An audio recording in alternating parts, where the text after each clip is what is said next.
Beowolf, translated and read by Seamus Heaney. So, the Speardanes in days gone by, and the kings who ruled them, had courage and greatness. We have heard of those princes' heroic campaigns. There was Shield Sheafson, scourge of many tribes, a wrecker of mead benches, rampaging among foes. This terror of the hall troops had come far. A foundling to start with, he would flourish later on as his powers waxed and his worth was proved. In the end, each clan on the outlying coasts beyond the whale road had to yield to him and begin to pay tribute. That was one good king. Afterwards a boy-child was born to Shield, a cub in the yard, a comfort sent by God to that nation. He knew what they had tholed, the long times and troubles they'd come through without a leader. So the Lord of Life, the glorious Almighty, made this man renowned. Shield had fathered a famous son. Beow's name was known through the north. And a young prince must be prudent like that, giving freely while his father lives, so that afterwards in age, when fighting starts, steadfast companions will stand by him and hold the line. Behaviour that's admired is the path to power among people everywhere. Shield was still thriving when his time came, and he crossed over into the Lord's keeping. His warrior band did what he bade them when he laid down the law among the Danes. They shouldered him out to the sea's flood, the chief they revered, who had long ruled them. A ring-whirled prow rode in the harbour, ice-clad, outbound, a craft for a prince. They stretched their beloved lord in his boat, laid out by the mast, amidships, the great ring-giver. Far-fetched treasures were piled upon him, and precious gear. I never heard before of a ship so well furbished with battle tackle, bladed weapons, and coats of mail. The mast treasure was loaded on top of him. It would travel far, on out into the ocean's sway. They decked his body no less bountifully with offerings than those first ones did, who cast him away when he was a child and launched him alone out over the waves. And they set a gold standard up high above his head and let him drift to wind and tide, bewailing him and mourning their loss. No man can tell. No wise man in hall or weathered veteran knows for certain who salvaged that load. Then it fell to Beow to keep the forts. He was well regarded and ruled the Danes for a long time after his father took leave of his life on earth. And then his heir, the great Half-Dane, held sway for as long as he lived, their elder and warlord. He was 4 times a father, this fighter prince. One by one they entered the world, Herogar, Hrothgar, the good Halga, and a daughter I have heard, who was Onala's queen, a balm in bed for the battle-scarred Swede. The fortunes of war favoured Hrothgar. Friends and kinsmen flocked to his ranks, young followers, a force that grew to be a mighty army. So his mind turned to hall building. He handed down orders for men to work on a great mead hall, meant to be a wonder of the world forever. It would be his throne room, and there he would dispense his God-given goods to young and old, but not the common land or people's lives. Far and wide through the world, I have heard, orders for work to adorn that wallstead were sent to many peoples, and soon it stood there, finished and ready, in full view, the Hall of Halls. Heorot was the name he had settled on it, whose utterance was law. Nor did he renege, but doled out rings and torques at the table. The hall towered, its gables wide and high, and awaiting a barbarous burning. That doom abided, but in time it would come, the killer instinct unleashed among in-laws, the bloodlust rampant. Then a powerful demon, a prowler through the dark, nursed a hard grievance. It harrowed him to hear the din of the loud banquet every day in the hall, the harp being struck, and the clear song of a skilled poet telling with mastery of man's beginnings, how the Almighty had made the earth a gleaming plain girdled with waters. In his splendour he set the sun and the moon to be earth's lamplight, lanterns for men, and filled the broad lap of the world with branches and leaves, and quickened life in every other thing that moved. So times were pleasant for the people there, until finally one, a fiend out of hell, began to work his evil in the world. Grendel was the name of this grim demon, haunting the marches, marauding round the heath and the desolate fens. He had dwelt for a time in misery among the banished monsters, Cain's clan, whom the Creator had outlawed and condemned as outcasts. For the killing of Abel, the eternal Lord had exacted a price. Cain got no good from committing that murder, because the Almighty made him anathema, and out of the curse of his exile there sprang ogres and elves and evil phantoms, and giants too, who strove with God time and again until he gave them their reward. So, after nightfall, Grendel set out for the lofty house to see how the ring-danes were settling into it after their drink. And there he came upon them, a company of the best, asleep from their feasting, insensible to pain and human sorrow. Suddenly then the god-cursed brute was creating havoc. Greedy and grim, he grabbed 30 men from their resting places and rushed to his lair, flushed up and inflamed from the raid, blundering back with the butchered corpses. Then, as dawn brightened and the day broke, Grendel's powers of destruction were plain. Their wassail was over. They wept to heaven and mourned under mourning. Their mighty prince, the storied leader, sat stricken and helpless, humiliated by the loss of his guard, bewildered and stunned, staring aghast at the demon's trail, in deep distress. He was numb with grief, but got no respite, for one night later merciless Grendel struck again with more gruesome murders. Malignant by nature, he never showed remorse. It was easy then to meet with a man shifting himself to a safer distance to bed in the bothies, for who could be blind to the evidence of his eyes, the obviousness of the hall-watcher's hate? Whoever escaped kept a weather eye open and moved away. So Grendel ruled in defiance of right, one against all, until the greatest house in the world stood empty, a deserted wallstead. For 12 winters, seasons of woe, the Lord of the Shieldings suffered under his load of sorrow. And so, before long, the news was known over the whole world. Sad lays were sung about the beset king, the vicious raids and ravages of Grendel, his long and unrelenting feud, nothing but war, how he would never parley or make peace with any Dane, nor stop his death-dealing, nor pay the death price. No counsellor could ever expect fair reparation from those rabid hands. All were endangered. Young and old were hunted down by that dark death shadow, who lurked and swooped in the long nights on the misty moors. Nobody knows where these reavers from hell roam on their errands. So Grendel waged his lonely war, inflicting constant cruelties on the people, atrocious hurt. He took over Heorot, haunted the glittering hall after dark. But the throne itself, the treasure seat, he was kept from approaching. He was the Lord's outcast. These were hard times, heartbreaking for the Prince of the Shieldings. Powerful counsellors, the highest in the land, would lend advice, plotting how best the bold defenders might resist and beat off sudden attacks.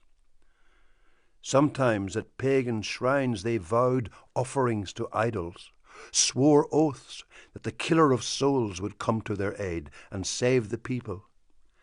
That was their way, their heathenish hope. Deep in their hearts they remembered hell. The Almighty Judge of good deeds and bad, the Lord God, head of the heavens and high King of the world, was unknown to them. Oh, cursed is he who in time of trouble has to thrust his soul in the fire's embrace, forfeiting help. He has nowhere to turn. But blessed is he who after death can approach the Lord and find friendship in the Father's embrace. So that troubled time continued, woe that never stopped, steady affliction for half-Dane's son, too hard an ordeal. There was panic after dark. People endured rage in the night, riven by the terror. When he heard about Grendel, Hygelac's Thane was on home ground, over in Geatland. There was no one else like him alive. In his day he was the mightiest man on earth, high-born and powerful. He ordered a boat that would ply the waves. He announced his plan to sail the Swan's Road and search out that king, the famous prince who needed defenders. Nobody tried to keep him from going. No elder denied him, dear as he was to them. Instead, they inspected omens and spurred his ambition to go, whilst he moved about like the leader he was, enlisting men, the best he could find. With 14 others, the warrior boarded the boat as captain, a canny pilot along coast and currents. Time went by. The boat was on water, in close under the cliffs. Men climbed eagerly up the gangplank. Sand churned in surf. Warriors loaded a cargo of weapons, shining war gear in the vessel's hold, then heaved out, away with a will in their wood-wreathed ship. Over the waves, with the wind behind her and foam at her neck, she flew like a bird, until her curved prow had covered the distance, and on the following day, at the due hour, those seafarers sighted land, sunlit cliffs, sheer crags and looming headlands, the landfall they sought. It was the end of their voyage, and the Geats vaulted over the side, out onto the sand, and moored their ship. There was a clash of mail and a thresh of gear. They thanked God for that easy crossing on a calm sea. When the watchman on the wall, the shielding's lookout, whose job it was to guard the sea cliffs, saw shields glittering on the gangplank and battle equipment being unloaded, he had to find out who and what the arrivals were. So he rode to the shore, this horseman of Hrothgar's, and challenged them in formal terms, flourishing his spear. "What kind of men are you who arrive rigged out for combat in coats of mail, sailing here over the sea lanes in your steep-hulled boat? I have been stationed as lookout on this coast for a long time. My job is to watch the waves for raiders, any danger to the Danish shore. Never before has a force under arms disembarked so openly, not bothering to ask if the sentries allowed them safe passage or the clan had consented. Nor have I seen a mightier man-at-arms on this earth than the one standing here. Unless I am mistaken, he is truly noble. This is no mere hanger-on in a hero's armour. So now, before you fare inland as interlopers, I have to be informed about who you are and where you hail from. Outsiders from across the water, I say it again. The sooner you tell where you come from and why, the better." The leader of the troop unlocked his word hoard. The distinguished one delivered this answer: "We belong by birth to the Geat people, and owe allegiance to Lord Hygelac. In his day, my father was a famous man, a noble warrior lord named Ecgtheow. He outlasted many a long winter and went on his way. All over the world, men wise in counsel continue to remember him. We come in good faith to find your Lord and nation's shield, the son of Halfdane. Give us the right advice and direction. We have arrived here on a great errand to the Lord of the Danes, and I believe, therefore, there should be nothing hidden or withheld between us. So tell us if what we have heard is true about this threat, whatever it is, this danger abroad in the dark nights, this corpse-maker mongering death in the shielding country. I come to proffer my wholehearted help and counsel.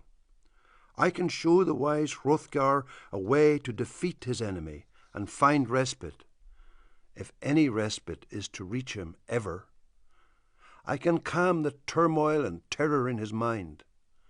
Otherwise he must endure woes and live with grief for as long as his hall stands at the horizon on its high ground.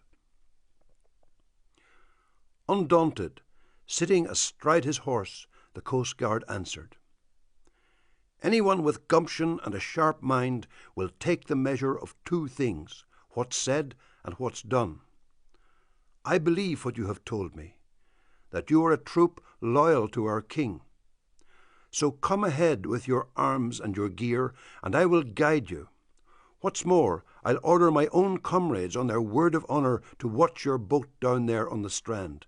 Keep her safe in her fresh tower, until the time comes for her curved prow to preen on the waves and bear this hero back to Geatland. May one so valiant and so venturesome come unharmed through the clash of battle." So they went on their way. The ship rode the water, broad-beamed, bound by its hawser, and anchored fast. Boar shapes flashed above their cheek guards, the brightly forged work of goldsmiths, watching over those stern-faced men. They marched in step, hurrying on till the timbered hall rose before them, radiant with gold. Nobody on earth knew of another building like it. Majesty lodged there. Its light shone over many lands. So their gallant escort guided them to that dazzling stronghold and indicated the shortest way to it. Then the noble warrior wheeled on his horse and spoke these words: "It is time for me to go. May the Almighty Father keep you and in his kindness watch over your exploits. I'm away to the sea, back on alert against enemy raiders." It was a paved track, a path that kept them in marching order. Their mail shirts glinted, hard and hand-linked. The high-gloss iron of their armour rang. So they duly arrived in their grim war graith and gear at the hall, and weary from the sea, stacked wide shields of the toughest hardwood against the wall, then collapsed on the benches. Battle dress and weapons clashed. They collected their spears in a seafarer's stook, a stand of greyish, tapering ash, and the troops themselves were as good as their weapons. Then a proud warrior questioned the men concerning their origins.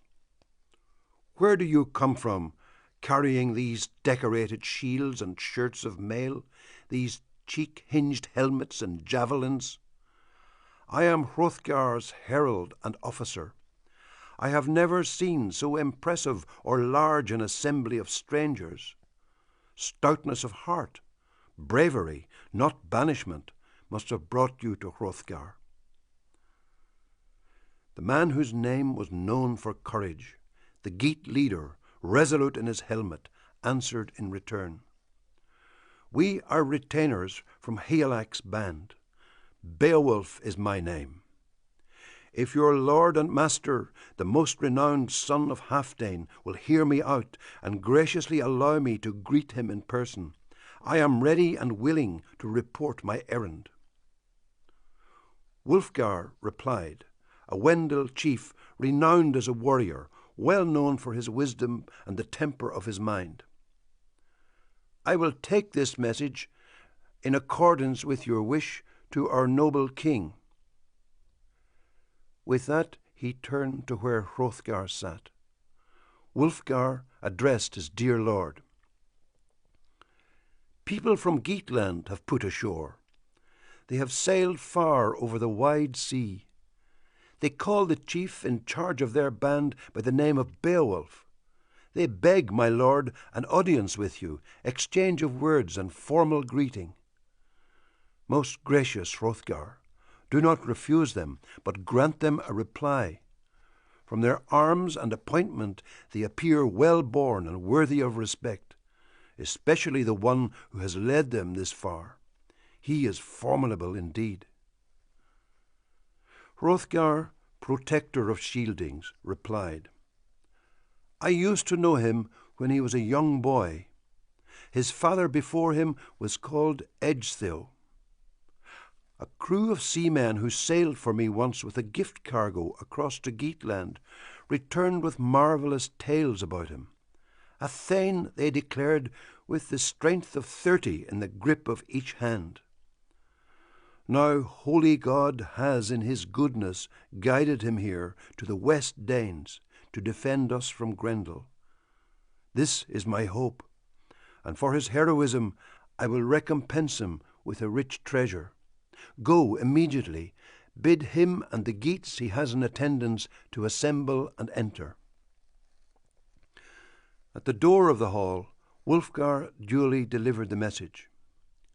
"My lord, the conquering king of the Danes, bids me announce that he knows your ancestry, also that he welcomes you here to Heorot, and salutes your arrival from across the sea. You are free now to move forward to meet Hrothgar in helmets and armour."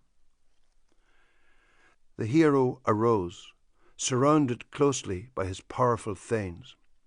A party remained under orders to keep watch on the arms. The rest proceeded, led by their prince under Heorot's roof. And standing on the hearth, in webbed links that the smith had woven, the fine forged mesh of his gleaming mail shirt, resolute in his helmet, Beowulf spoke.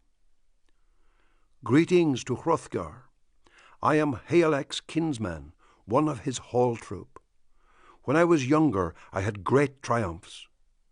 Then news of Grendel, hard to ignore, reached me at home. Sailors brought stories of the plight you suffer in this legendary hall, how it lies deserted, empty and useless once the evening light hides itself under heaven's dome. So every elder and experienced councilman among my people supported my resolve to come here to you, King Hrothgar, because all knew of my awesome strength. And so my request, O King of bright Danes, dear Prince of the Shieldings, friend of the people and their ring of defence, my one request is that you won't refuse me, who have come this far, the privilege of purifying Heorot, with my own men to help me, and nobody else. I have heard, moreover, that the monster scorns in his reckless way the use of weapons. Therefore, to heighten Healak's fame and gladden his heart, I hereby renounce sword and the shelter of the broad shield, the heavy war board. Hand to hand is how it will be, a life and death fight with the fiend. Whichever one death fells must deem it a just judgment by God. Fate goes ever as fate must." Hrothgar, the helmet of Shieldings, spoke. "Beowulf, my friend, you have travelled here to favour us with help and to fight for us.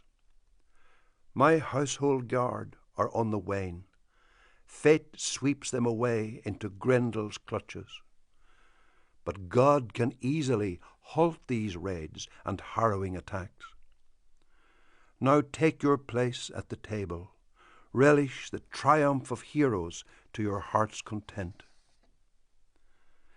Then a bench was cleared in that banquet hall, so the Geats could have room to be together, and the party sat, proud in their bearing, strong and stalwart. An attendant stood by with a decorated pitcher, pouring bright helpings of mead. And the minstrel sang, filling Heorot with his head-clearing voice, gladdening that great rally of Geats and Danes. Then the grey-haired treasure-giver was glad. Far famed in battle, the prince of bright Danes and keeper of his people counted on Beowulf, on the warrior's steadfastness and his word. So the laughter started, the din got louder, and the crowd was happy.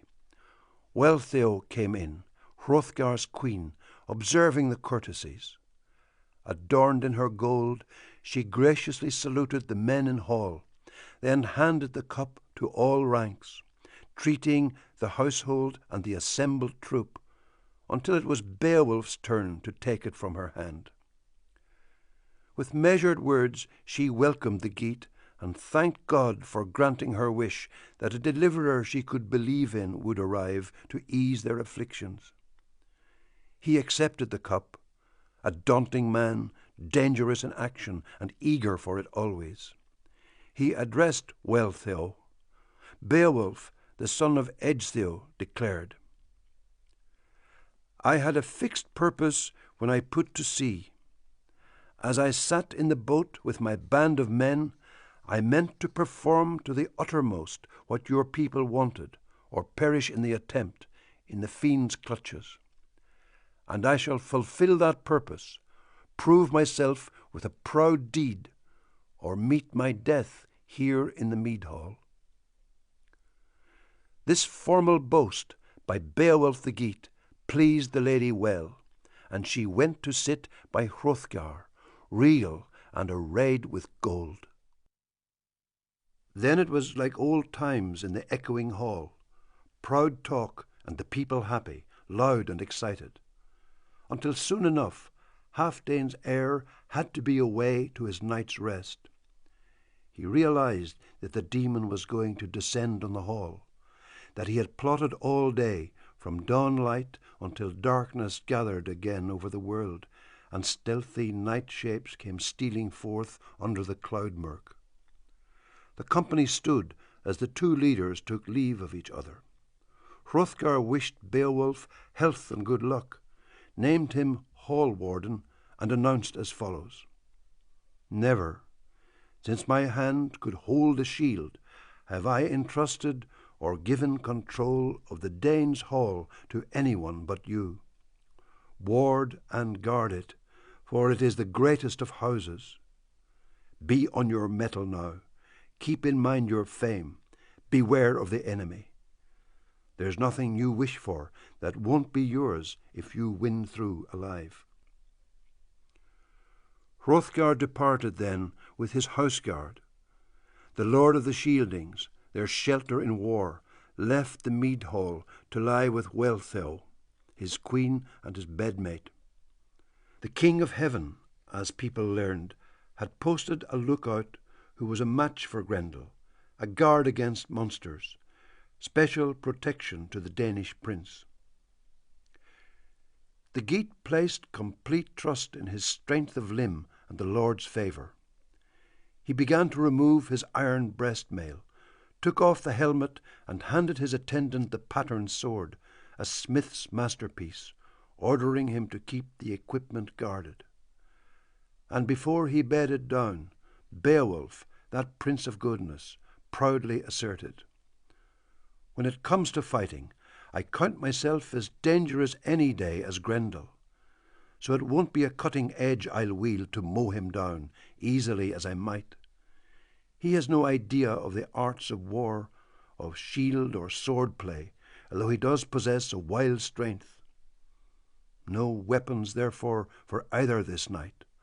Unarmed he shall face me, if face me he dares.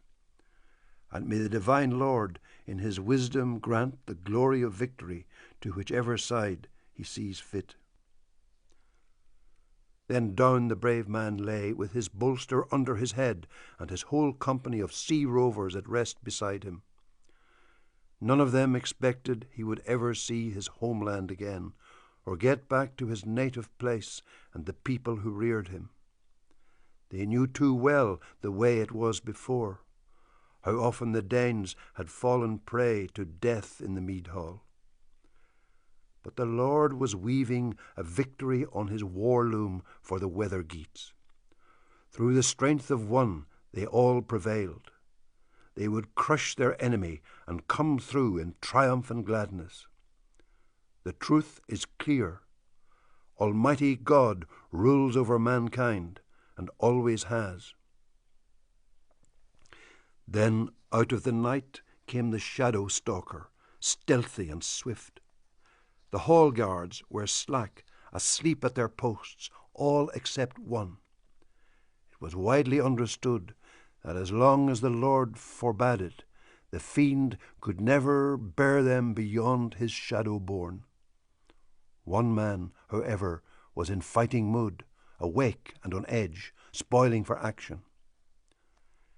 In off the moors, down through the mist bands, God-cursed Grendel came greedily loping. The bane of the race of men roamed forth, hunting for a prey in the high hall. Under the cloud murk he moved towards it until it shone above him, a sheer keep of fortified gold. Nor was that the first time he had scouted the grounds of Hrothgar's dwelling, although never in his life, before or since, did he find harder fortune or hall defenders. Spurned and joyless, he journeyed on ahead and arrived at the bawn. The iron-braced door turned on its hinge when his hands touched it. Then his rage boiled over. He ripped open the mouth of the building, maddening for blood, pacing the length of the patterned floor with his loathsome tread, while a baleful light, flame more than light, flared from his eyes. He saw many men in the mansion, sleeping, a ranked company of kinsmen and warriors quartered together. And his glee was demonic, picturing the mayhem. Before morning he would rip life from limb and devour them, feed on their flesh. But his fate that night was due to change. His days of ravening had come to an end. Mighty and canny, Hialak's kinsman was keenly watching for the first move the monster would make. Nor did the creature keep him waiting, but struck suddenly and started in. He grabbed and mauled a man on his bench, bit into his bone lappings, bolted down his blood, and gorged on him in lumps, leaving the body utterly lifeless, eaten up hand and foot. Venturing closer, his talon was raised to attack Beowulf where he lay on the bed. He was bearing in with open claw when the alert hero's comeback and arm lock forestalled him utterly. The captain of evil discovered himself in a hand grip harder than anything he had ever encountered in any man on the face of the earth. Every bone in his body quailed and recoiled, but he could not escape. He was desperate to flee to his den and hide with the devil's litter, for in all his days he had never been clamped or cornered like this. Then Hialak's trusty retainer recalled his bedtime speech, sprang to his feet and got a firm hold. Fingers were bursting, the monster backtracking, the man overpowering. The dread of the land was desperate to escape, to take a roundabout road and flee to his lair in the fens. The latching power in his fingers weakened. It was the worst trip the terror-monger had taken to Heorot. And now the timbers trembled and sang, a hall session that harrowed every Dane inside the stockade. Stumbling in fury, the two contenders crashed through the building. The hall clattered and hammered, but somehow survived the onslaught and kept standing. It was handsomely structured, a sturdy frame, braced with the best of blacksmith's work inside and out. The story goes that as the pair struggled, mead benches were smashed and sprung off the floor, gold fittings and all. Before then, no shielding elder would believe there was any power or person upon earth capable of wrecking their horn-rigged hall, unless the burning embrace of a fire engulf it in flame. Then an extraordinary wail arose, and bewildering fear came over the Danes. Everyone felt it who heard that cry as it echoed off the wall, a God-cursed scream and strain of catastrophe, the howl of the loser, the lament of the hell serf keening his wound. He was overwhelmed, manacled tight, by the man who of all men was foremost and strongest in the days of this life. But the Earl troop's leader was not inclined to allow his caller to depart alive. He did not consider that life of much account to anyone anywhere. Time and again, Beowulf's warriors worked to defend their lord's life, laying about them as best they could with ancestral blades. Stalwart in action, they kept striking out on every side, seeking to cut straight to the soul. When they joined the struggle, there was something they could not have known at the time, that no blade on earth, no blacksmith's art could ever damage their demon opponent. He had conjured the harm from the cutting edge of every weapon. But his going away out of this world and the days of his life would be agony to him, and his alien spirit would travel far into the fiend's keeping. Then he who had harrowed the hearts of men with pain and affliction in former times, and given offence also to God, found that his bodily powers failed him. Higelac's kinsman kept him helplessly locked in a hand-grip. As long as either lived, he was hateful to the other. The monster's whole body was in pain. A tremendous wound appeared on his shoulder. Sinews split and bone lappings burst. Beowulf was granted the glory of winning. Grendel was driven under the fen banks, fatally hurt, to his desolate lair. His days were numbered. The end of his life was coming over him. He knew it for certain. And one bloody clash had fulfilled the dearest wishes of the Danes. The man who had lately landed among them, proud and sure, had purged the hall, kept it from harm. He was happy with his night work and the courage he had shown. The Geat captain had boldly fulfilled his boast to the Danes. He had healed and relieved a huge distress, unremitting humiliations, the hard fate they had been forced to undergo, no small affliction. Clear proof of this could be seen in the hand the hero displayed high up near the roof, the whole of Grendel's shoulder and arm, his awesome grasp. Then morning came, and many a warrior gathered, as I've heard, around the gift hall, clan chiefs flocking from far and near down wide-ranging roads, wondering greatly at the monster's footprints. His fatal departure was regretted by no one who witnessed his trail, the ignominious marks of his flight, where he'd skulked away, exhausted in spirit and beaten in battle, bloodying the path, hauling his doom to the demon's mere. The bloodshot water wallowed and surged. There were loathsome upthrows and overturnings of waves and gore and wound slurry. With his death upon him, he had dived deep into his marsh den, drowned out his life and his heathen soul. Hell claimed him there. Then away they rode, the old retainers, with many a young man following after, a troop on horseback, in high spirits on their bay steeds. Beowulf's doings were praised over and over again.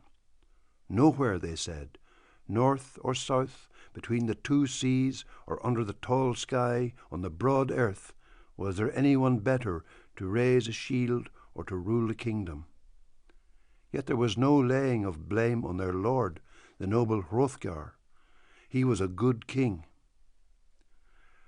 At times the war band broke into a gallop, letting their chestnut horses race wherever they found the going good on those well-known tracks. Meanwhile, a thane of the king's household, a carrier of tales, a traditional singer deeply schooled in the lore of the past, linked a new theme to a strict metre. The man started to recite with skill, rehearsing Beowulf's triumphs and feats in well-fashioned lines, entwining his words. The light of day broke and kept brightening. Bands of retainers galloped in excitement to the gabled hall to see the marvel, and the king himself, guardian of the ring-hoard, goodness in person, walked in majesty from the women's quarters with a numerous train, attended by his queen and her crowd of maidens, across to the mead hall. When Hrothgar arrived at the hall, he spoke, standing on the steps under the steep eaves, gazing at the roofwork and Grendel's talon. First and foremost, let the Almighty Father be thanked for this sight. I suffered a long harrowing by Grendel, but the heavenly shepherd can work his wonders always and everywhere. Not long since, it seemed I would never be granted the slightest solace or relief from any of my burdens. The best of houses glittered and reeked and ran with blood. This one worry outweighed all others, a constant distress to counsellors entrusted with defending the people's forts from assault by monsters and demons. But now a man, with the Lord's assistance, has accomplished something none of us could manage before now for all our efforts. Whoever she was who brought forth this flower of manhood, if she is still alive, that woman can say that in her labours the Lord of ages bestowed a grace on her. So now, Beowulf, I adopt you in my heart as a dear son. Nourish and maintain this new connection, you noblest of men. There'll be nothing you'll want for, no worldly goods that won't be yours. I have often honoured smaller achievements, recognized warriors not nearly as worthy, lavished rewards on the less deserving. But you have made yourself immortal by your glorious action. May the God of ages continue to keep and requite you well. Then Halfdane's son presented Beowulf with a gold standard as a victory gift, an embroidered banner, also breastmail and a helmet, and a sword carried high that was both precious object and token of honour. So Beowulf drank his drink at ease. It was hardly a shame to be showered with such gifts in front of the hall troops. There haven't been many moments, I am sure, when men exchanged 4 such treasures at so friendly a sitting. An embossed ridge, a band lapped with wire, arched over the helmet, head protection to keep the keen-honed cutting edge from damaging it when danger threatened and the man was battling behind his shield. Next the king ordered 8 horses with gold bridles to be brought through the yard into the hall. The harness of one included a saddle of sumptuous design, the battle seat where the son of Halfdane rode when he wished to join the swordplay. Wherever the killing and carnage were the worst, he would be to the fore, fighting hard. Then the Danish prince, descendant of Ing, handed over both the arms and the horses, urging Beowulf to use them well. And so their leader, the lord and guard of coffer and strongroom, with customary grace, bestowed upon Beowulf both sets of gifts. A fair witness can see how well each one behaved. The chieftain went on to reward the others. Each man on the bench who had sailed with Beowulf and risked the voyage received a bounty, some treasured possession. And compensation, a price in gold, was settled for the Geat Grendel had cruelly killed earlier, as he would have killed more, had not mindful God and one man's daring prevented that doom. Past and present, God's will prevails. Hence, understanding is always best, and a prudent mind. Whoever remains for long here in this earthly life will enjoy and endure more than enough. They sang then and played to please the hero, words and music for their warrior prince, harp tunes and tales of adventure. There were high times on the hall benches, and the king's poet performed his part with the saga of Finn and his sons, unfolding the tale of that fierce attack in Friesland, when Hnaf, king of the Danes, met death, and his sister Hildebur suffered cruelly. Son and brother, she lost them both on the battlefield. They foredoomed, cut down and spear-gored, she in shock, waylaid by grief, Hawk's daughter. How could she not lament her fate when morning came and the light broke on her murdered dears? And so farewell, delight on earth. War carried away Finn's troop of thanes, all but a few. How then could Finn hold the line, or fight on to the end with Hengest? How save the rump of his force from that enemy chief? So a truce was offered as follows. First, separate quarters to be cleared for the Danes, hall and throne to be shared with the Frisians. Then, second, every day at the dole-out of gifts, Finn, son of Folkwald, would honour the Danes, bestow with an even hand to Hengest and Hengest's men the wrought gold rings, bounty to match the measure he gave his own Frisians, to keep morale in the beer hall high. Both sides then sealed their agreement. With oaths to Hengest, Finn swore, openly, solemnly, that the battle survivors would be guaranteed honour and status. No infringement by word or deed, no provocation would be permitted. Their own ring-giver was dead and gone. They were leaderless, enforced allegiance to his murderer. A funeral pyre was then prepared, effulgent gold brought out from the hoard. The pride and prince of the Shieldings lay awaiting the flame. Everywhere there were blood-plastered coats of mail. The pyre was heaped with boar-shaped helmets forged in gold, with the gashed corpses of well-born Danes. Many had fallen. Then Hildebur ordered her own son's body to be burnt with Hnaf's, the flesh on his bones to sputter and blaze beside his uncle's. The woman wailed and sang keens. The warrior went up. Carcass flame swirled and fumed. They stood round the burial mound and howled as heads melted. Crusted gashes spattered and ran bloody matter.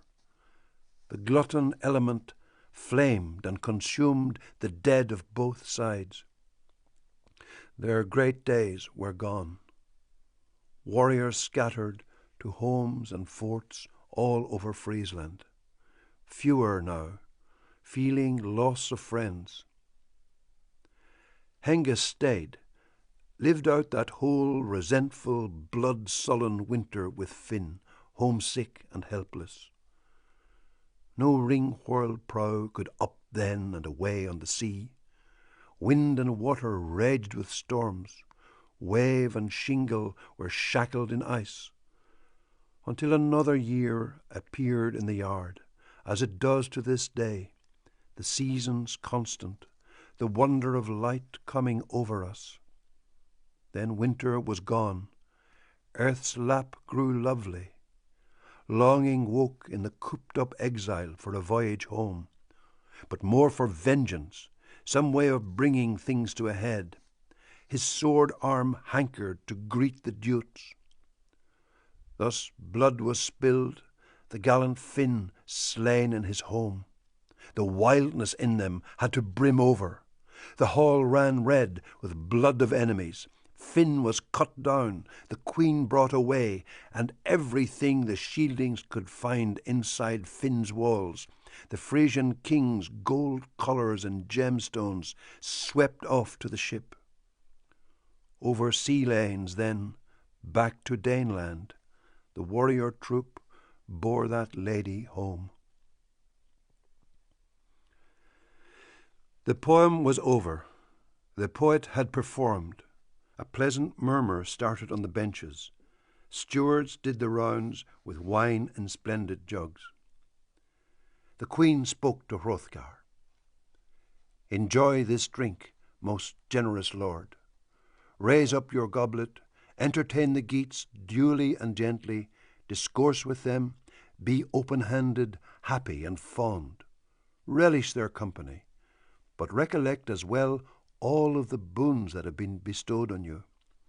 The bright court of Heorot has been cleansed, and now the word is that you want to adopt this warrior as a son. So, while you may, bask in your fortune, and then bequeath kingdom and nation to your kith and kin." She turned then to the bench where her boys sat, all the youth together, and that good man, Beowolf the Geat, sat between the brothers. The cup was carried to him, kind words spoken in welcome, and a wealth of gold given to the hero. 2 arm bangles, a mail shirt and rings, and the most resplendent torque of gold I ever heard tell of anywhere on earth or under heaven. Then the Queen pronounced in the presence of the company, "Take delight in this torque, dear Beowulf. Wear it for luck, and wear also this mail from our people's armoury. May you prosper in them. Be acclaimed for strength, for kindly guidance to these 2 boys, and your bounty will be sure. You have won renown. You are known to all men, far and near, now and forever. Your sway is wide as the wind's home, as the sea around cliffs. And so, my prince, I wish you a lifetime's luck and blessings to enjoy this treasure. Treat my sons with tender care. Be strong and kind. Here each comrade is true to the other, loyal to lord, loving in spirit. The thanes have one purpose. The people are ready. Having drunk and pledged, the ranks do as I bid." She moved then to her place. Men were drinking wine at that rare feast. How could they know fate, the grim shape of things to come, the threat looming over many thanes as night approached and King Hrothgar prepared to retire to his quarters? Retainers in great numbers were posted on guard as so often in the past. Benches were pushed back, bedding gear and bolsters spread across the floor, and one man lay down to his rest, already marked for death. At their heads they placed their polished timber battle shields, and on the bench over them each man's kit was kept to hand, a towering war helmet, webbed mail shirt, and great shafted spear. It was their habit always and everywhere to be ready for action, at home or in the camp, in whatever case and at whatever time the need arose to rally round their lord. They were a right people. They went to sleep, and one paid dearly for his night's ease, as had happened to them often ever since Grendel occupied the Gold Hall, committing evil until the end came, death after his crimes. Then it became clear as to everyone, once the fight was over, that an avenger lurked and was still alive, grimly biding time. Grendel's mother, monstrous hell-bride, brooded on her wrongs.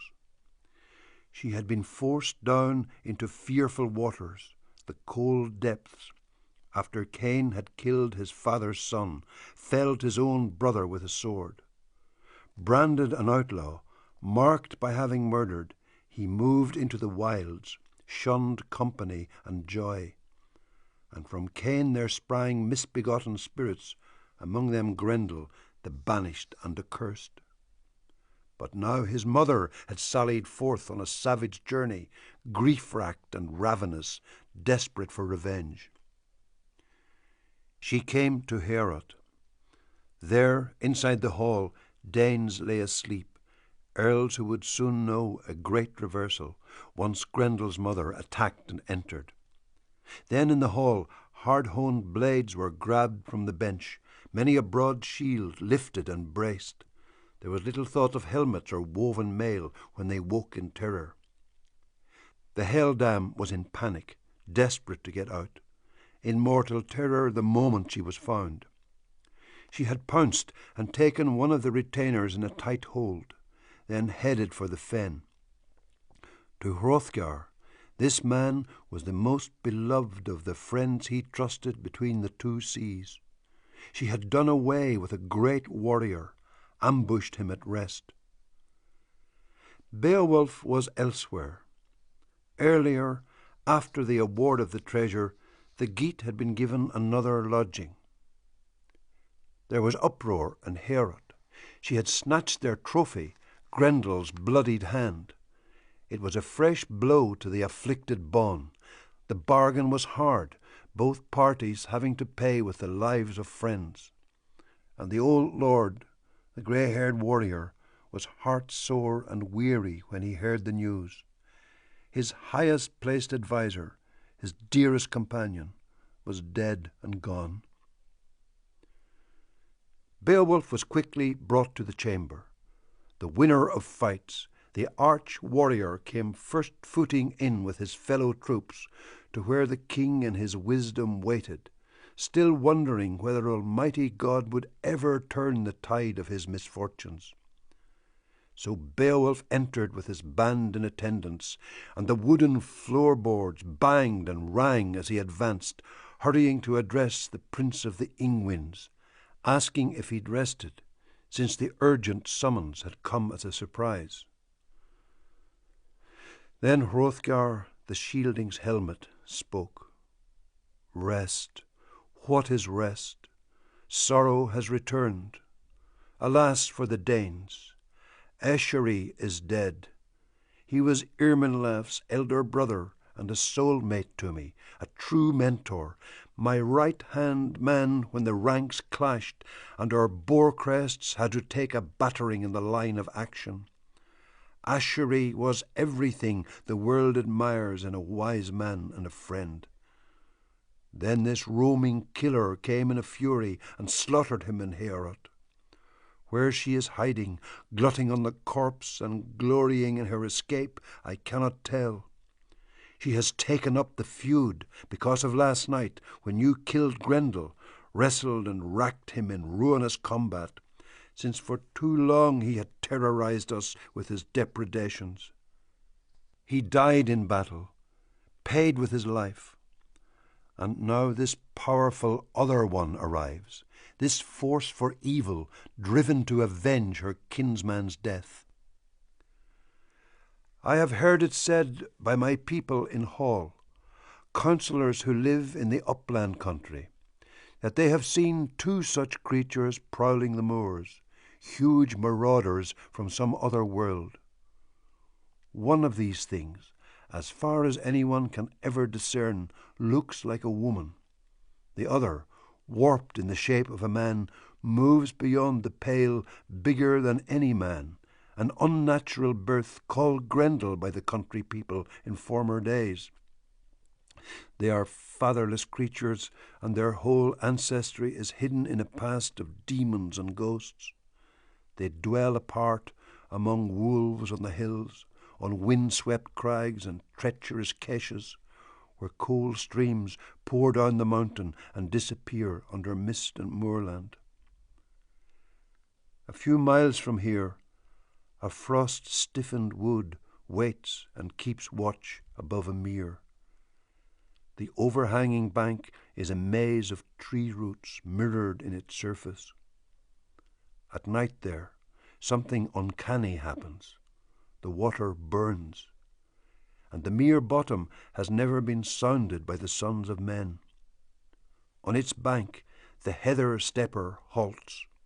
The hart in flight from pursuing hounds will turn to face them with firm-set horns and die in the wood rather than dive beneath its surface. That is no good place. When wind blows up and stormy weather makes clouds scud and the skies weep, out of its depths a dirty surge is pitched towards the heavens. Now help depends again on you, and on you alone. The gap of danger where the demon waits is still unknown to you. Seek it if you dare. I will compensate you for settling the feud as I did the last time, with lavish wealth, coffers of coiled gold, if you come back.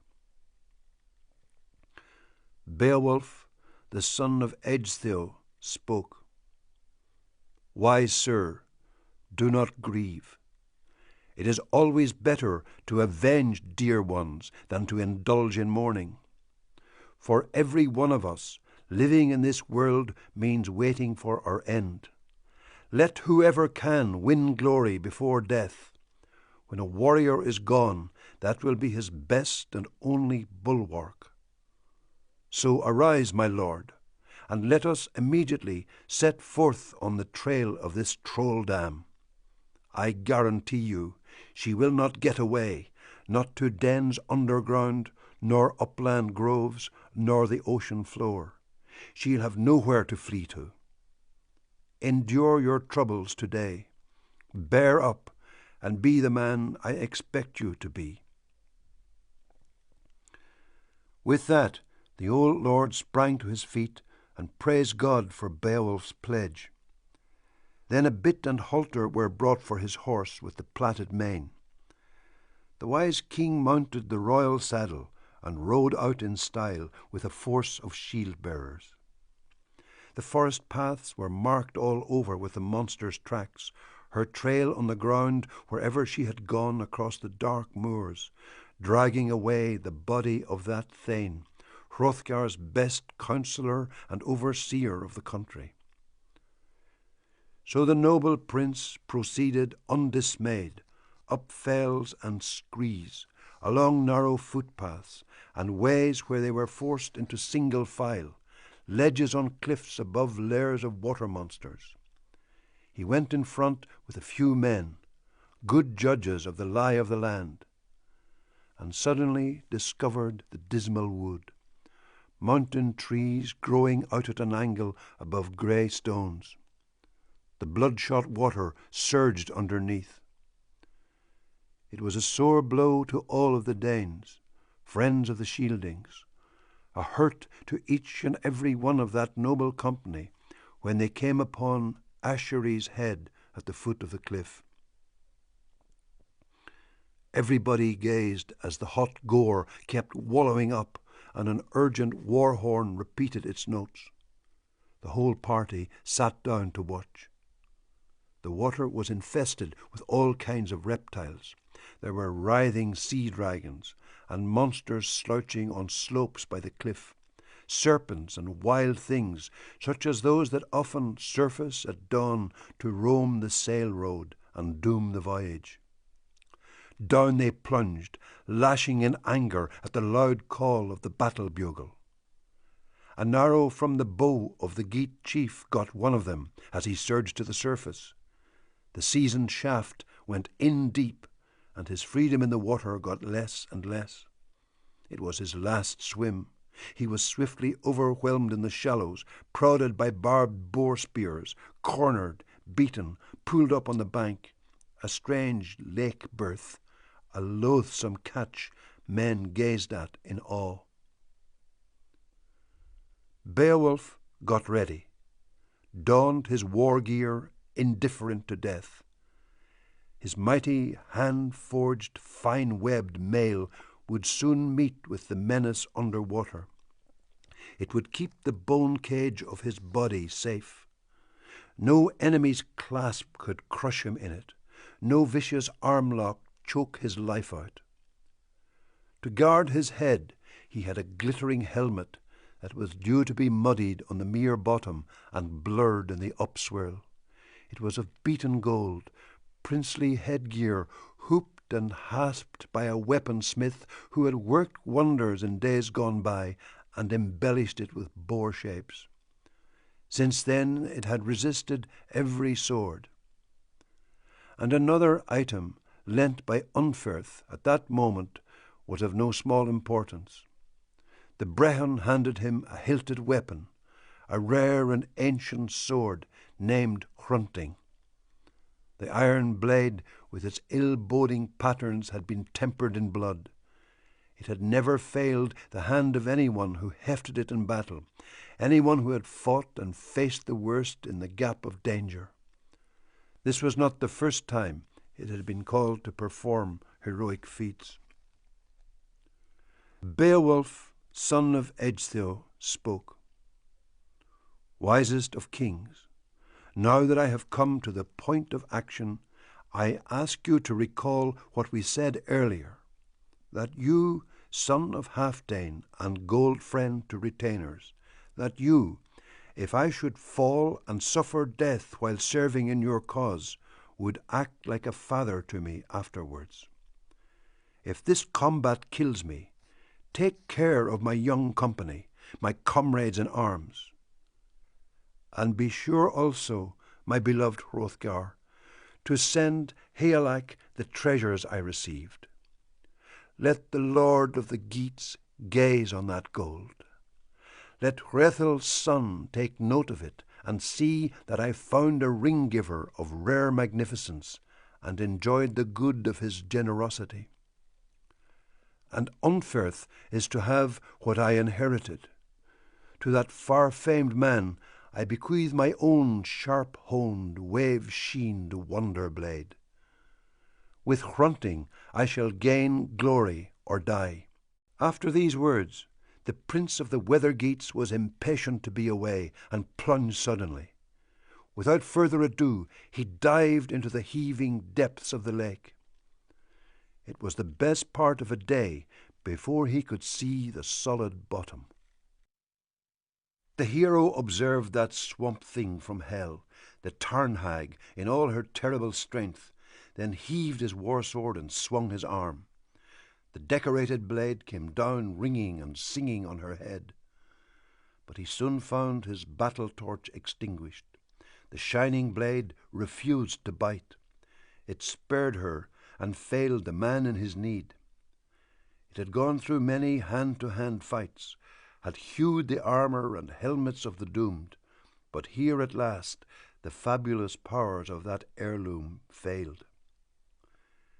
Hygelac's kinsman kept thinking about his name and fame. He never lost heart. Then, in a fury, he flung his sword away. The keen inlaid, worm-loop-patterned steel was hurled to the ground.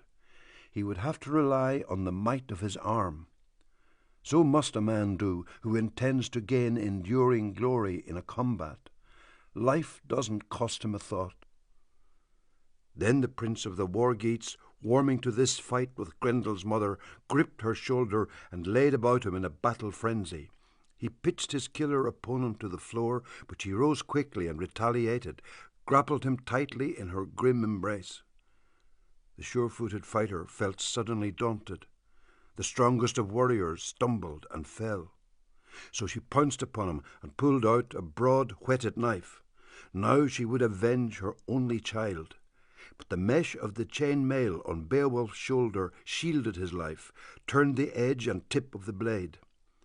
The son of Ecgtheow would surely have perished, and the Geats lost their warrior under the wide earth, had the strong links and locks of his war gear not helped to save him. Holy God decided the victory. It was easy for the Lord, the ruler of heaven, to redress the balance once Beowulf got back on his feet. Then he saw a blade that boded well, a sword in her armoury, an ancient heirloom from the days of the giants, an ideal weapon, one that any warrior would envy, but so huge and heavy of itself only Beowulf could wield it in a battle. So the Shielding's hero, hard-pressed and enraged, took a firm hold of the hilt and swung the blade in an arc, a resolute blow that bit deep into her neck bone and severed it entirely, toppling the doomed house of her flesh. She fell to the floor. The sword dripped blood. The swordsman was elated. The seafarers' leader made for land. resolutely swimming, delighted with his prize, the mighty load he was lugging to the surface. His thanes advanced in a troop to meet him, thanking God and taking great delight in seeing their prince back safe and sound. Quickly the hero's helmet and mail shirt were loosed and unlaced. The lake settled. Clouds darkened above the bloodshot depths. With high hearts they headed away along footpaths and trails through the fields, roads that they knew, each of them wrestling with the head they were carrying from the lakeside cliff, men kingly in their courage and capable of difficult work. It was a task for 4 to hoist Grendel's head on a spear and bear it under a strain to the bright hall. Beowolf, son of Eadsthill, spoke. So, son of Halfdane, prince of the Shieldings, we are glad to bring this booty from the lake. It is a token of triumph, and we tender it to you. I barely survived the battle under water. It was hard fought, a desperate affair that could have gone badly. If God had not helped me, the outcome would have been quick and fatal. I have wrested the hilt from the enemy's hand, avenged the evil done to the Danes. It is what was due. And this I pledge, O Prince of the Shieldings. You can sleep secure with your company of troops in Heorot Hall. Never need you fear for a single thane of your sept or nation, young warriors or old, that laying waste of life you and your people endured of yore. Then the golden hilt was handed over to the old lord, a relic from long ago for the venerable ruler. That rare smithwork was passed on to the prince of the Danes when those devils perished. Once death removed that murdering, guilt-steeped, god-cursed fiend, eliminating his unholy life and his mother's as well, it was willed to that king, who of all the lavish gift lords of the north was the best regarded between the 2 seas. And soon all was restored, the same as before. Happiness came back, the hall was thronged, and a banquet set forth. Black night fell and covered them in darkness. Then the company rose for the old campaigner. The grey-haired prince was ready for bed, and a need for rest came over the brave shield-bearing Geat. He was a weary seafarer far from home, so immediately a house guard guided him out, one whose office entailed looking after whatever a thane on the road in those days might need or require. It was noble courtesy. That great heart rested. The hall towered, gold-shingled and gabled, and the guests slept in it, until the black raven with raucous glee announced heaven's joy, and a hurry of brightness overran the shadows. Warriors rose quickly, impatient to be off.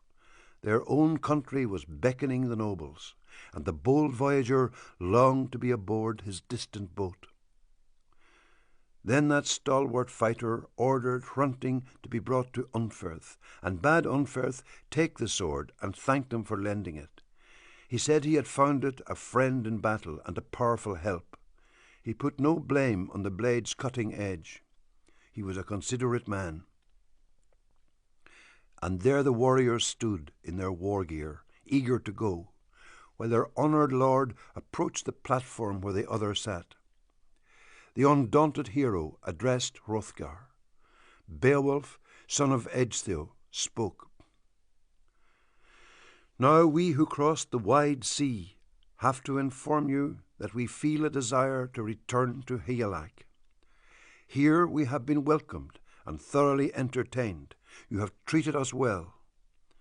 If there is any favour on earth I can perform beyond the deeds of arms I have done already, anything that would merit your affections more, I shall act, my lord, with alacrity. If ever I hear from across the ocean that people on your borders are threatening battle, as attackers have done from time to time, I shall land with 1,000 thanes at my back to help your cause. Higelac may be young to rule a nation, but this much I know about the king of the Geats. He will come to my aid and want to support me by word and action in your hour of need, when honour dictates that I raise a hedge of spears around you. Then, if Hrethric should think about travelling as a king's son to the court of the Geats, he will find many friends. Foreign places yield more to one who is himself worth meeting. Hrothgar spoke and answered him. The Lord in his wisdom sent you those words, and they came from the heart. I have never heard so young a man make truer observations. You are strong in body and mature in mind, impressive in speech. If it should come to pass that Hrethel's descendant dies beneath a spear, if deadly battle or the sword blade or disease fells the prince who guards your people, and you are still alive, then I firmly believe the seafaring Geats won't find a man worthier of acclaim as their king and defender than you, if only you would undertake the lordship of your homeland. My liking for you deepens with time, dear Beowulf. What you have done is to draw two peoples, the Geat nation and us neighbouring Danes, into shared peace and a pact of friendship, in spite of hatreds we have harboured in the past. For as long as I rule this far-flung land, treasures will change hands, and each side will treat the other with gifts. Across the gannet's bath, over the broad sea, whirled prows will bring presents and tokens. I know your people are beyond reproach in every respect, steadfast in the old way with friend or foe.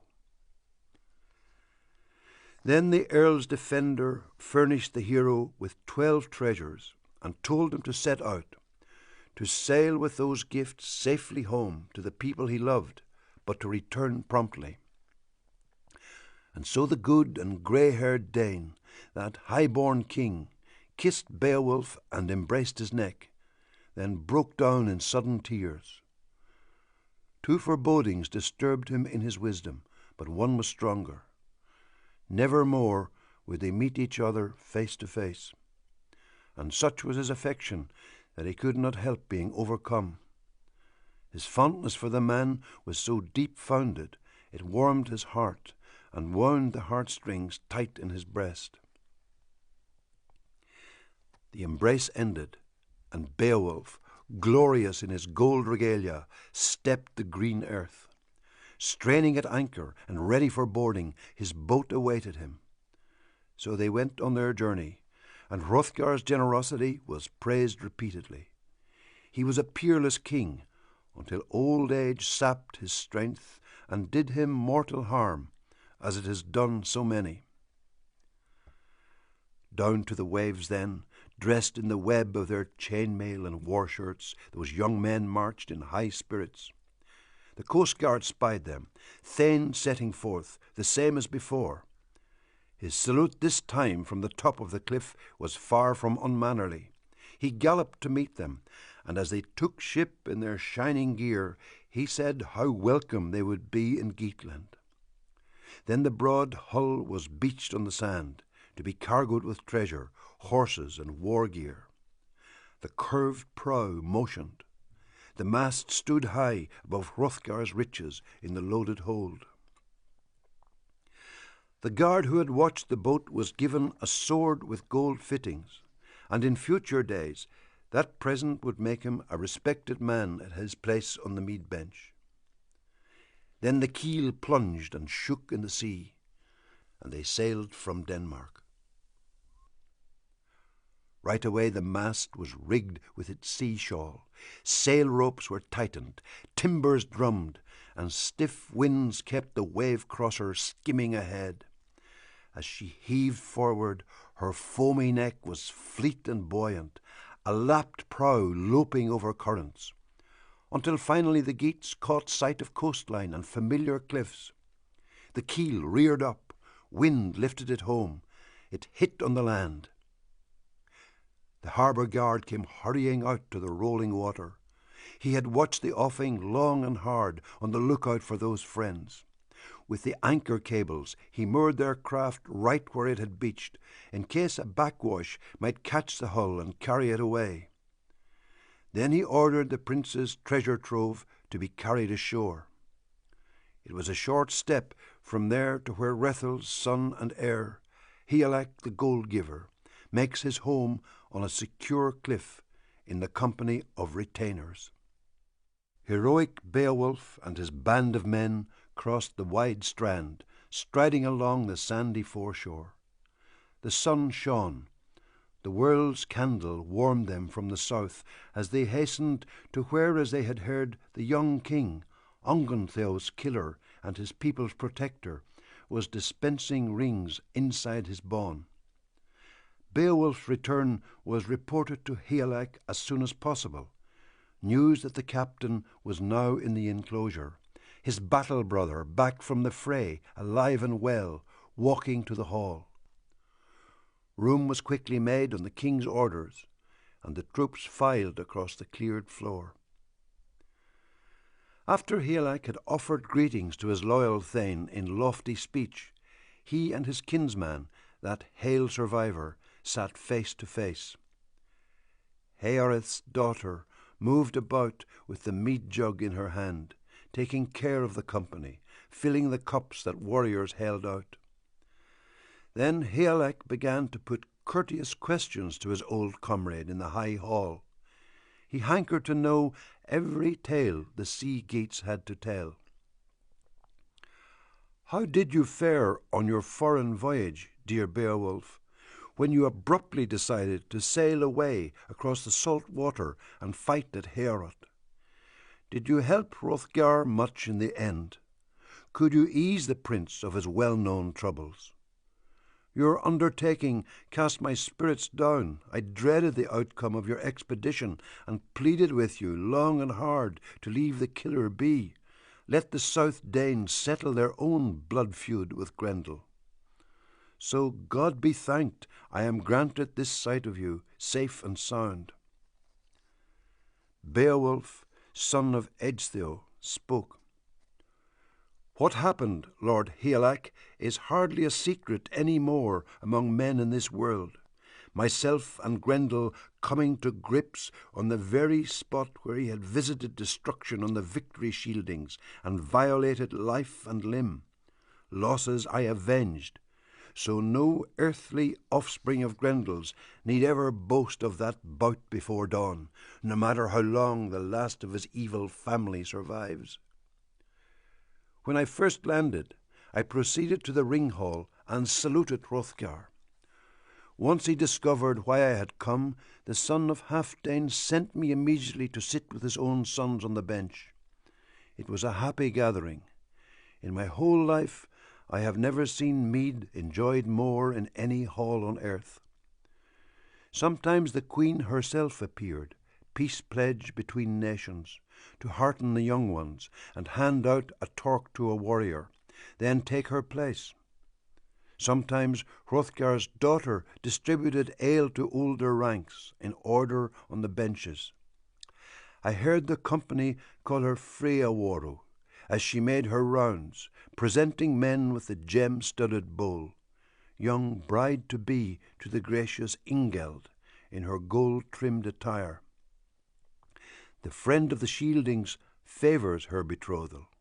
The guardian of the kingdom sees good in it and hopes this woman will heal old wounds and grievous feuds.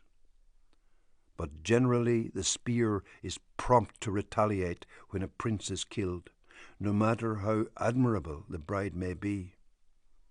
Think how the Heathobards will be bound to feel, their lord Ingeld and his loyal thanes, when he walks in with that woman to the feast. Danes are at the table, being entertained, honoured guests in glittering regalia, burnished ringmail that was their host's birthright, looted when the Heathobards could no longer wield their weapons in the shield clash, when they went down with their beloved comrades and forfeited their lives.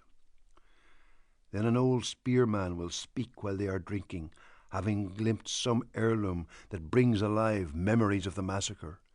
His mood will darken, and heart-stricken in the stress of emotion, he will begin to test a young man's temper and stir up trouble, starting like this. "Now, my friend, don't you recognize your father's sword, his favourite weapon, the one he wore when he went out in his war mask to face the Danes on that final day? After Weathergel died and his men were doomed, the Shieldings quickly claimed the field. And now here's a son of one or other of those same killers coming through our hall, overbearing us, mouthing boasts, and rigged in armour that by right is yours." And so he keeps on, recalling and accusing, working things up with bitter words, until one of the lady's retainers lies spattered in blood, split open on his father's account. The killer knows the lie of the land and escapes with his life. Then, on both sides, the oath-bound lords will break the peace.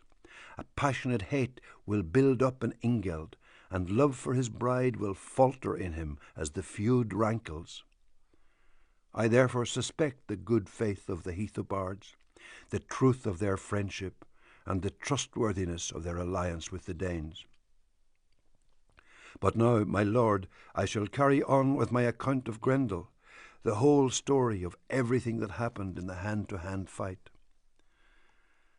After Heaven's gem had gone mildly to earth, that maddened spirit, the terror of those twilights, came to attack us where we stood guard, still safe inside the hall. Their deadly violence came down on Hanshio, and he fell as fate ordained, the first to perish, rigged out for the combat. A comrade from our ranks had come to grief in Grendel's maw.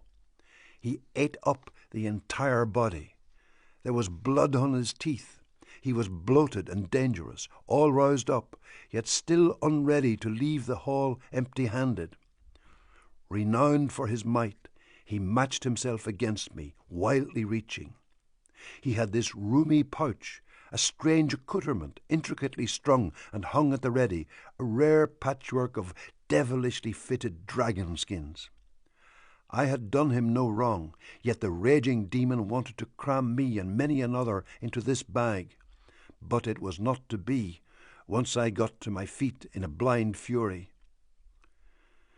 It would take too long to tell how I repaid the terror of the land for every life he took, and so won credit for you, my king, and for all your people. And although he got away to enjoy life's sweetness for a while longer, his right hand stayed behind him in Heorot, evidence of his miserable overthrow as he dived into murk on the mere bottom. I got lavish rewards from the Lord of the Danes for my part in the battle, beaten gold and much else, once morning came and we took our places at the banquet table. There was singing and excitement. An old reciter, a carrier of stories, recalled the early days. At times some hero made the timbered harp tremble with sweetness, or related true and tragic happenings. At times the king gave the proper turn to some fantastic tale, or a battle-scarred veteran, bowed with age, would begin to remember the martial deeds of his youth and prime, and be overcome as the past welled up in his wintry heart. We were happy there the whole day long, and enjoyed our time until another night descended upon us. Then, with sudden dispatch, the vehement mother avenged her son and wreaked destruction. Death had robbed her. Geats had slain Grendel. So his ghastly dam struck back and with barefaced defiance laid a man low. Thus life departed from the sage Ashery, an elder wise in counsel. But afterwards, on the morning following, the Danes could not burn the dead body, nor lay the remains of the man they loved on his funeral pyre. She had fled with the corpse and taken refuge beneath torrents on the mountain. It was a hard blow for Hrothgar to bear, harder than any he had undergone before. And so the heart-sore king beseeched me in your royal name to take my chances under water, to win glory and prove my worth. He promised me rewards. Hence As is well known, I went to my encounter with the terror-monger at the bottom of the tarn. For a while it was hand to hand between us. Then blood went curling along the currents, and I beheaded Grendel's mother in the hall with a mighty sword. I barely managed to escape with my life. My time had not yet come.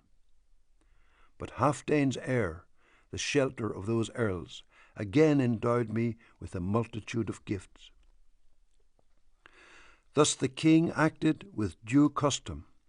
I was paid and recompensed completely, given full measure and the freedom to choose from Hrothgar's treasures by Hrothgar himself. These, King Higelac, I am happy to present to you as gifts. It is still upon your grace that all favour depends. I have few kinsmen who are close, my king, except for your kind self. Then he ordered the boar-framed standard to be brought, the battle-topping helmet, the mail shirt, grey as hoarfrost, and the precious war-sword. I heard 4 horses were handed over next. Beowulf bestowed 4 bay steeds to go with the armour, swift gallopers, all alike. So ought a kinsman act, instead of plotting and planning in secret to bring people to grief, or conspiring to arrange the death of comrades. The warrior king was uncle to Beowulf and honoured by his nephew. Each was concerned for the other's good.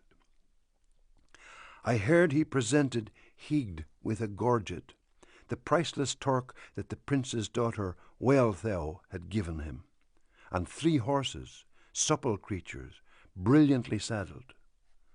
The bright necklace would be luminous on Hygd's breast. Thus Beowulf bore himself with valour. He was formidable in battle, yet behaved with honour and took no advantage, never cut down a comrade who was drunk, kept his temper, and warrior that he was, watched and controlled his God-sent strength and his outstanding natural powers. He had been poorly regarded for a long time, was taken by the Geats for less than he was worth, and their lord, too, had never much esteemed him in the mead hall. They firmly believed that he lacked force, that the prince was a weakling. But presently every affront to his deserving was reversed. The battle-famed king, bulwark of his earls, ordered a gold-chased heirloom of Hrethel's to be brought in. It was the best example of a gem-studded sword in the Geat treasury.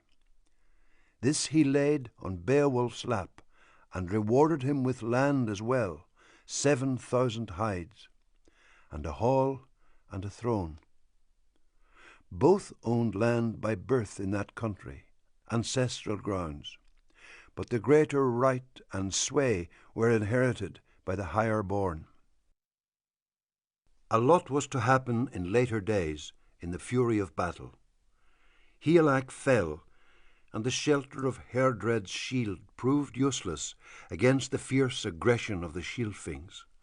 Ruthless swordsmen, seasoned campaigners, they came against him and his conquering nation, and with cruel force cut him down, so that afterwards the wide kingdom reverted to Beowulf. He ruled it well for 50 winters, grew old and wise as warden of the land, until one began to dominate the dark, a dragon on the prowl from the steep vaults of a stone-roofed barrow where he guarded a hoard. There was a hidden passage unknown to men, but someone managed to enter by it and interfere with the heathen trove. He handled and removed a gem-studded goblet. It gained him nothing, though with a thief's wiles he had outwitted the sleeping dragon. That drove him into rage, as the people of that country would soon discover. The intruder who broached the dragon's treasure and moved him to wrath had never meant to. It was desperation on the part of a slave fleeing the heavy hand of some master, guilt-ridden and on the run, going to ground. But he soon began to shake with terror. In shock, the wretch panicked and ran away with the precious metalwork. There were many other heirlooms heaped inside the earth house, because long ago, with deliberate care, some forgotten person had deposited the whole rich inheritance of a high-born race in that ancient cache. Death had come and taken them all in times gone by, and the one surviving witness of their fate, the last veteran, could envisage only the same fate for himself. He foresaw that his joy in the treasure would be brief. A newly constructed barrow stood waiting on a wide headland close to the waves, its entryway secured. Into it the keeper of the hoard had carried all the goods and golden ware worth preserving. His words were few. Now, earth, hold what earls once held, and heroes can no more. It was mined from you first by honourable men. My own people have been ruined in war. One by one they went down to death, looked their last on sweet life in the hall. I am left with nobody to bear a sword or burnish plated goblets, put a sheen on the cup. The companies have departed. The hard helmet, hasped with gold, will be stripped of its hoops, and the helmet shiner, who should polish the metal of the war mask, sleeps. The coat of mail that came through all fights, through shield collapse and cut of sword, decays with the warrior. Nor may webbed mail range far and wide on the warlord's back beside his mustered troops. No trembling harp, no tuned timbre, no tumbling hawk swerving through the hall, no swift horse pawing the courtyard. Pillage and slaughter have emptied the earth of entire peoples. And so he mourned as he moved about the world, deserted and alone, lamenting his unhappiness day and night, until death's flood brimmed up in his heart.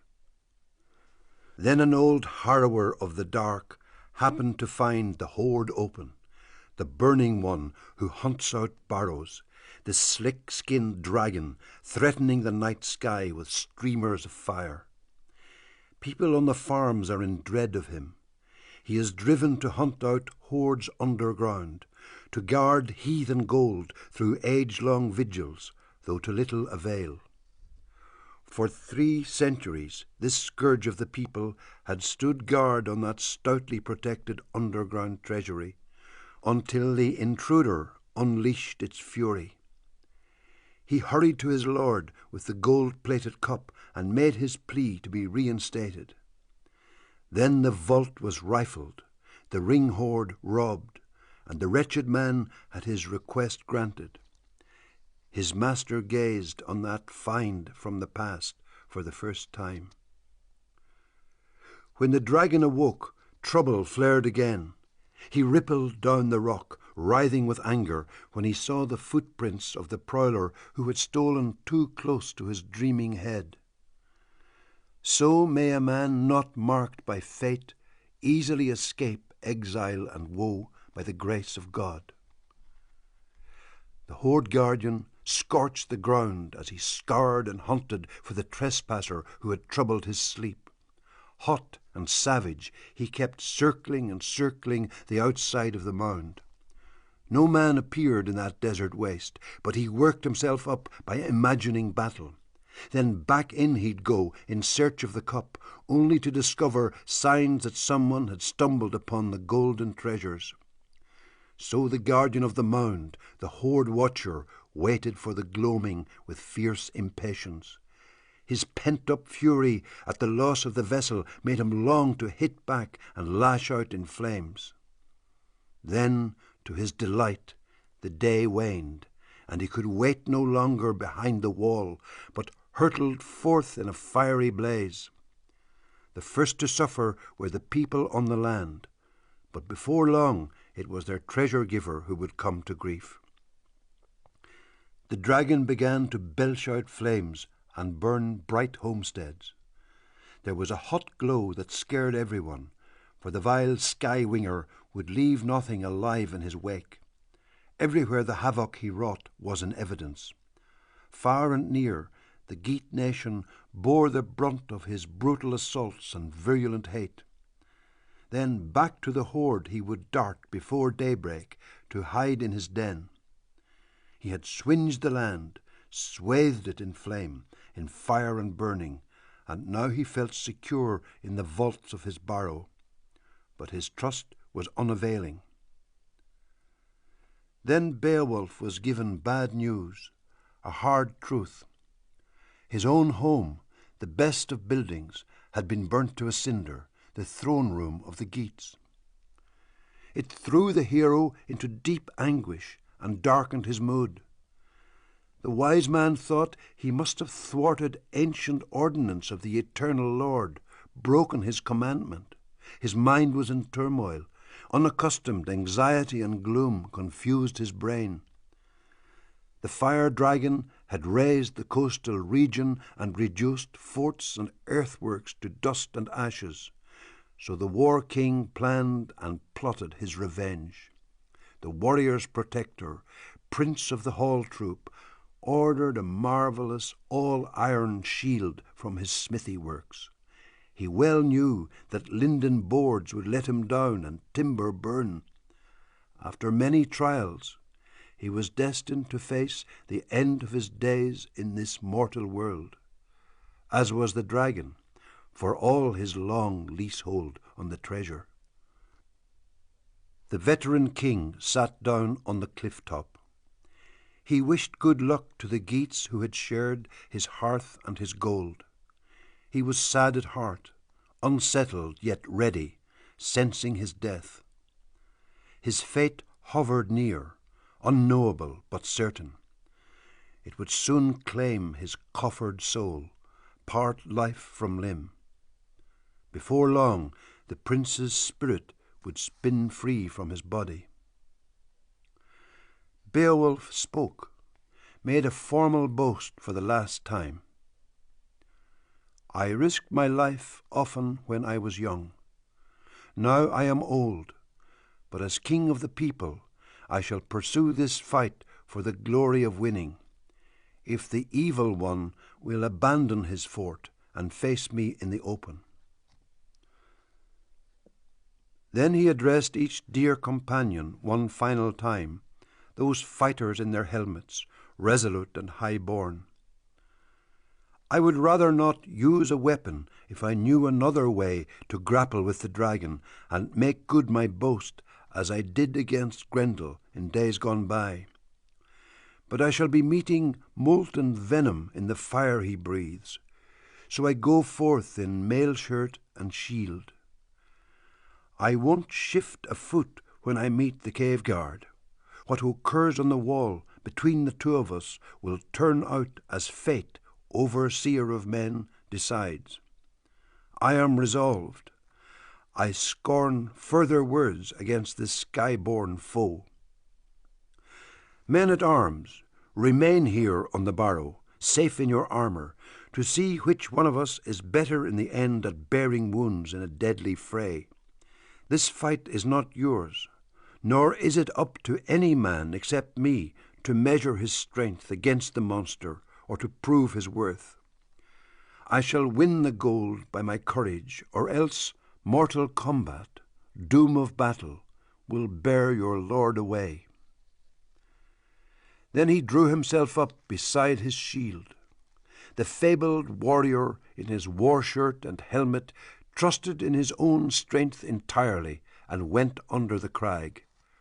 No coward path. Hard by the rock face, that hale veteran, a good man who had gone repeatedly into combat in danger and come through, saw a stone arch and a gushing stream that burst from the barrow, blazing and wafting a deadly heat. It would be hard to survive unscathed near the horde, to hold firm against the dragon in those flaming depths. Then he gave a shout. The Lord of the Geats unburdened his breast and broke out in a storm of anger. Under the grey stone his voice challenged and resounded clearly. Hate was ignited. The horde guard recognized a human voice. The time was over for peace and parleying. Pouring forth in a hot battle fume, the breath of the monster burst from the rock. There was a rumble underground. Down there in the barrow, Beowulf the warrior lifted his shield. The outlandish thing writhed and convulsed and vehemently turned on the king, whose keen-edged sword, an heirloom inherited by ancient right, was already in his hand. Roused to a fury, each antagonist struck terror in the other. Unyielding, the lord of his people loomed by his tall shield, sure of his ground, while the serpent looped and unleashed itself. Swaddled in flames, it came gliding and flexing and racing towards its fate. Yet his shield defended the renowned leader's life and limb for a shorter time than he meant it to. That final day was the first time when Beowulf fought and fate denied him glory in battle. So the king of the Geats raised his hand and struck hard at the enamelled scales, but scarcely cut through. The blade flashed and slashed, yet the blow was far less powerful than the hard-pressed king had need of at that moment. The mound keeper went into a spasm and spouted deadly flames. When he felt the stroke, battle fire billowed and spewed. Beowulf was foiled of a glorious victory. The glittering sword, infallible before that day, failed when he unsheathed it, as it never should have. For the son of Ecgtheow, it was no easy thing to have to give ground like that and go unwillingly to inhabit another home in a place beyond. So every man must yield the leasehold of his days. Sad at heart, addressing his companions, Wiglaf spoke wise and fluent words. I remember that time when mead was flowing, how we pledged loyalty to our lord in the hall, promised our ring-giver we would be worth our price, make good the gift of the war gear, these swords and helmets, as and when his need required it. Now the day has come when this Lord we serve needs sound men to give him their support. Let us go to him, help our leader through the hot flame and dread of the fire. As God is my witness, I would rather my body were robed in the same burning blaze as my gold-giver's body than go back home bearing arms. That is unthinkable, unless we have first slain the foe and defended the life of the Prince of the Weathergeats. I well know the things he has done for us deserve better. Why should he alone be left exposed to fall in battle? We must bond together, shield and helmet, mail shirt and sword. Then he waded the dangerous reek and went under arms to his lord, saying only, "Go on, dear Beowulf, do everything you said you would when you were still young, and vowed you would never let your name and fame be dimmed while you lived. Your deeds are famous, so stay resolute, my lord. Defend your life now with the whole of your strength. I shall stand by you." After those words, a wildness rose in the dragon again, and drove it to attack, heaving up fire, hunting for enemies, the humans it loathed. Flames lapped the shield, charred it to the boss, and the body armour on the young warrior was useless to him. But Wiglaf did well under the wide rim Beowulf shared with him, once his own had shattered in sparks and ashes. Inspired again by the thought of glory, the war-king threw his whole strength behind a sword stroke and connected with the skull. And Nagling snapped. Beowulf's ancient iron-grey sword let him down in the fight. It was never his fortune to be helped in combat by the cutting edge of weapons made of iron.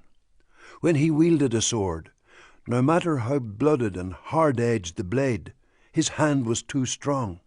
The stroke he dealt, I have heard, would ruin it. He could reap no advantage. Then the bane of that people, the fire-breathing dragon, was mad to attack for a third time. When a chance came, he caught the hero in a rush of flame and clamped sharp fangs into his neck. Beowulf's body ran wet with his lifeblood. It came welling out. Next thing, they say, the noble son of Weohstan saw the king in danger at his side and displayed his inborn bravery and strength. He left the head alone, but his fighting hand was burned when he came to his kinsman's aid. He lunged at the enemy lower down, so that his decorated sword sank into its belly and the flames grew weaker. Once again the king gathered his strength and drew a stabbing knife he carried on his belt, sharpened for battle. He stuck it deep into the dragon's flank.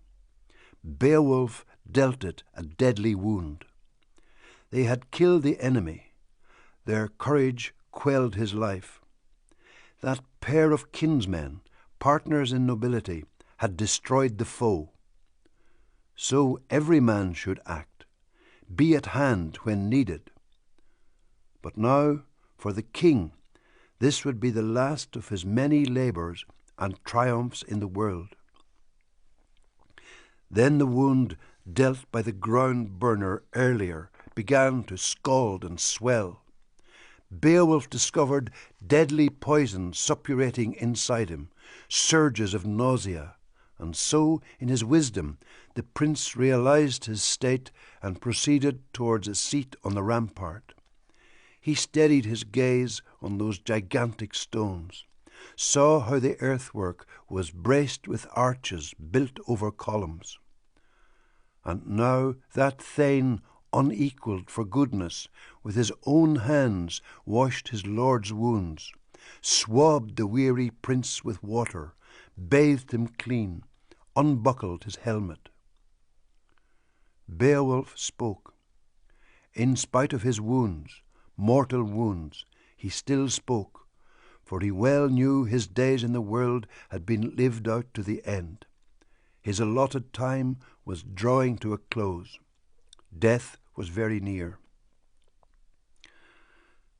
Now is the time when I would have wanted to bestow this armour on my own son, had it been my fortune to have fathered an heir and live on in his flesh. For 50 years I ruled this nation. No king of any neighbouring clan would dare face me with troops. None had the power to intimidate me.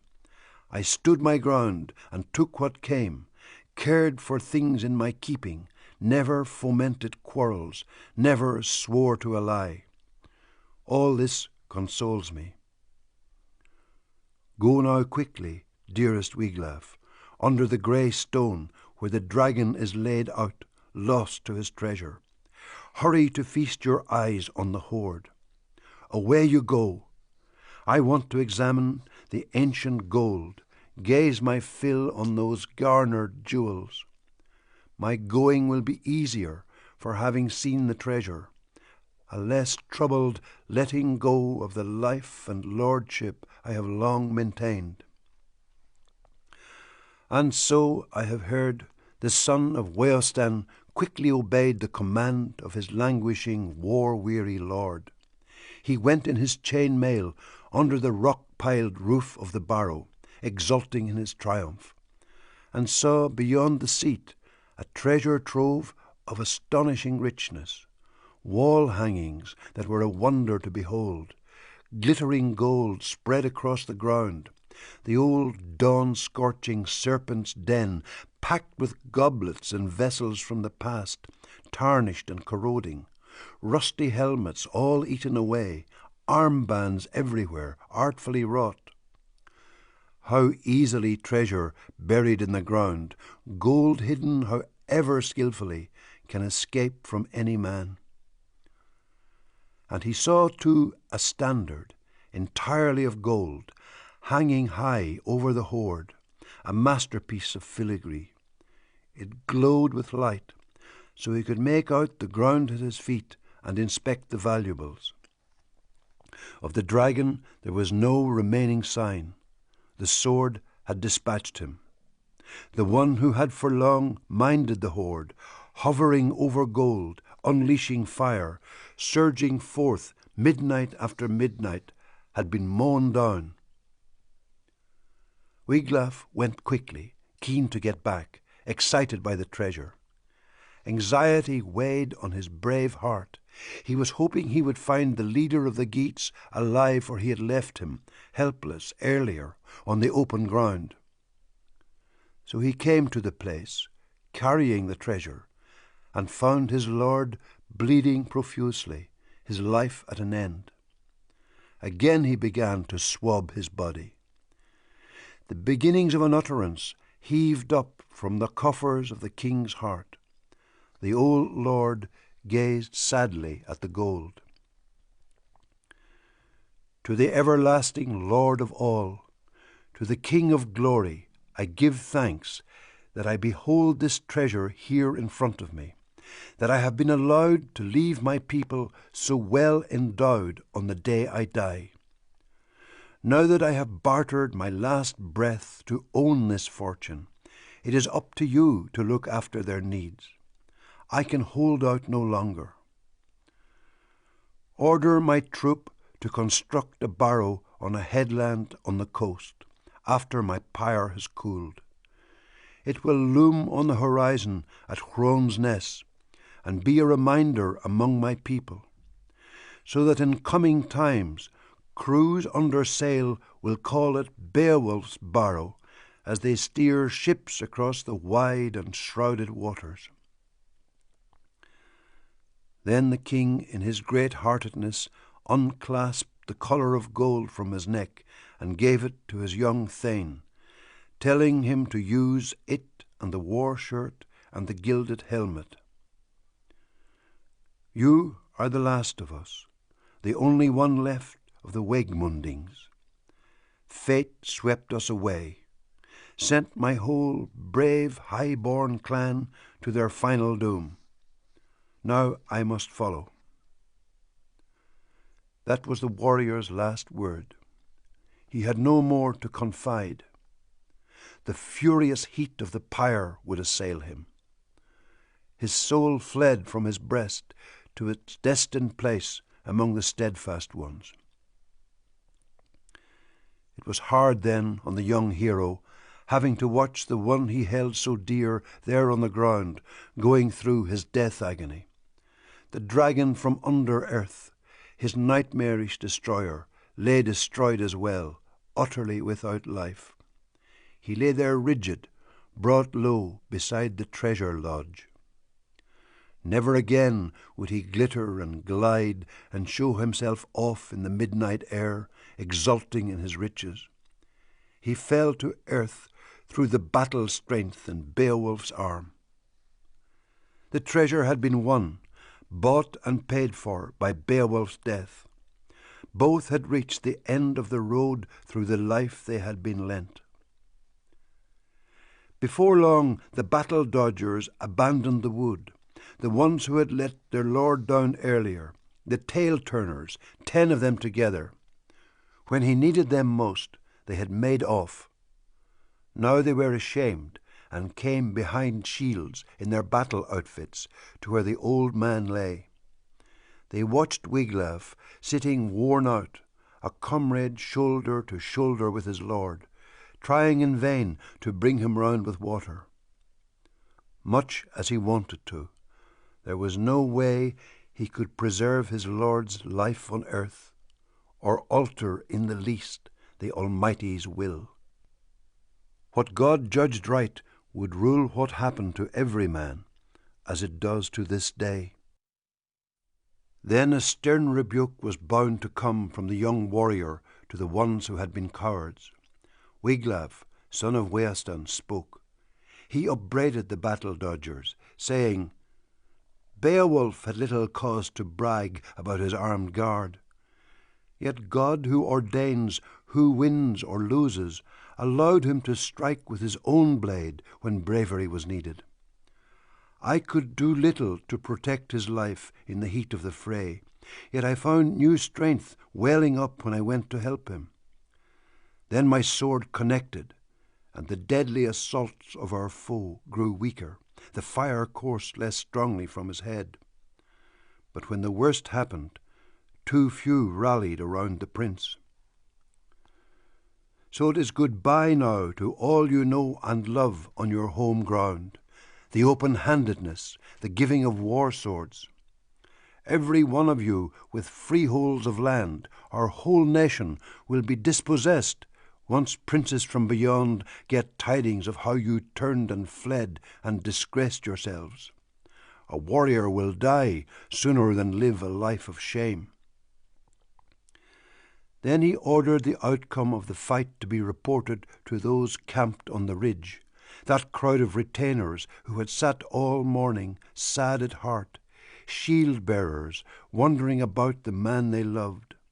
Would this day be his last, or would he return? He told the truth, and did not balk, the rider who bore news to the cliff-top. He addressed them all.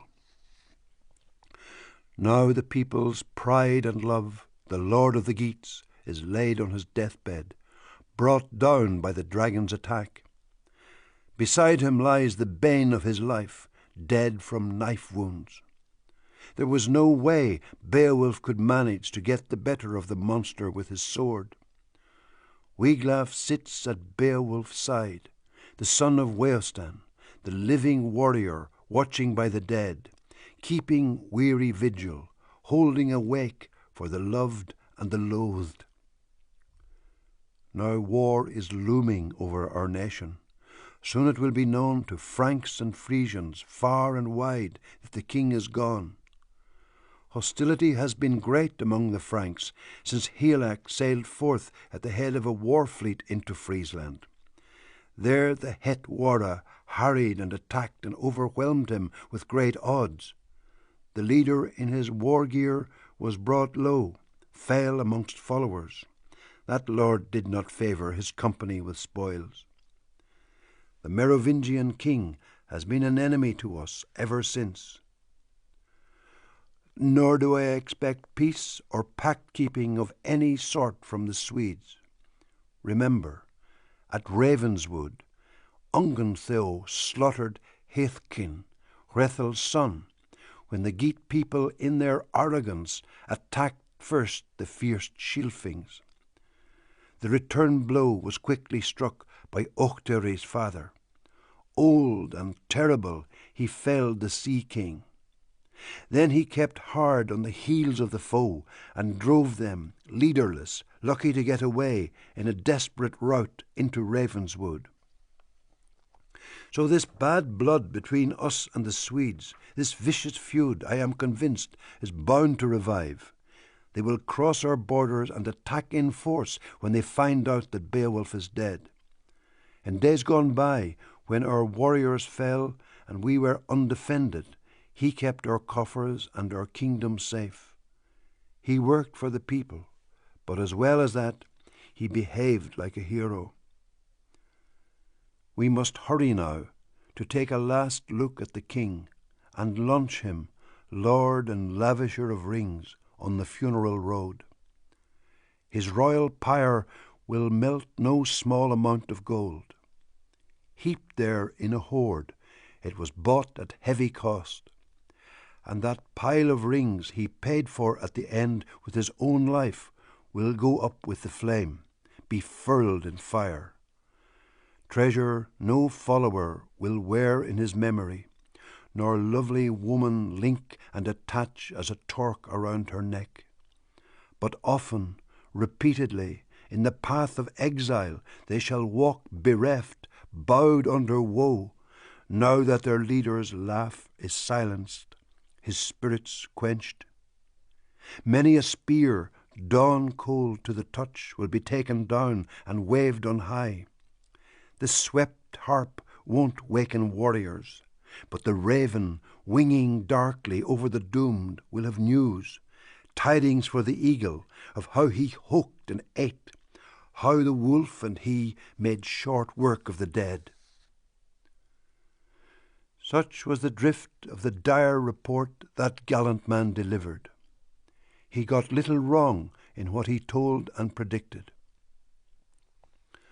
The whole troop rose in tears, then took their way to the uncanny scene under Ernaness. There, on the sand, where his soul had left him, they found him at rest, their ring-giver from days gone by. The great man had breathed his last. Beowulf the king had indeed met with a marvellous death. But what they saw first was far stranger. The serpent on the ground, gruesome and vile, lying facing him. The fire dragon was scarcely burnt, scorched all colours.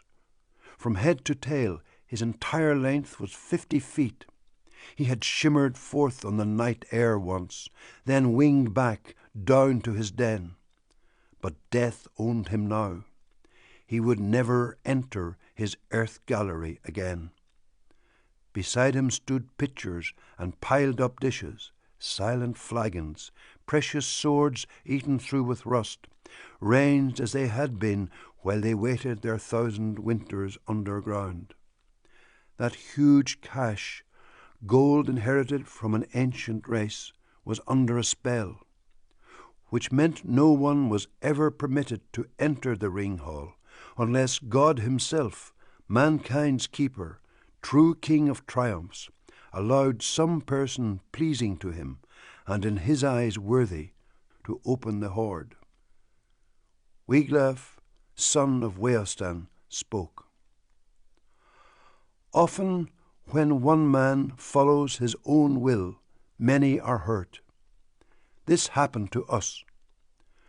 Nothing we advised could ever convince the Lord we loved, our land's guardian, not to aggravate the keeper of the gold.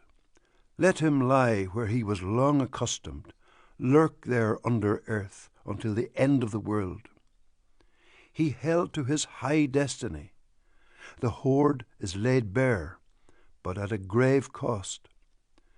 It was too cruel a fate that forced the king to that encounter.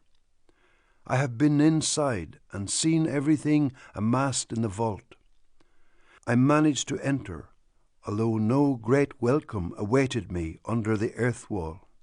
I quickly gathered up a huge pile of the priceless treasures hand-picked from the hoard and carried them here where the king could see them. He was still himself, alive, aware, and in spite of his weakness he had many requests.